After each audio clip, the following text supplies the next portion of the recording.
Так, приступаем к осмотру двигателя Mercedes 629-912.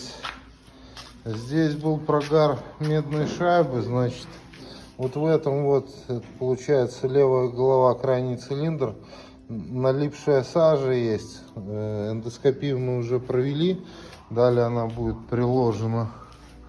Мотор подстревает, вот в этот вот крайний цилиндр, четвертый по левой башке, надо будет отмачивать. Значит, масляный фильтр. В принципе, ничего нет, годится.